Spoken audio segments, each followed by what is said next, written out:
Ingatan mo siya, dahil binaliwala niya ako dahil sa'yo.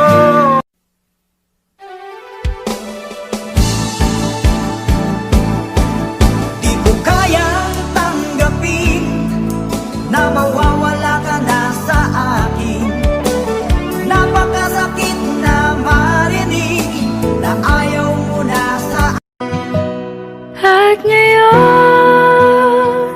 nandyan ka na, di mapaliwanag ang nadarama.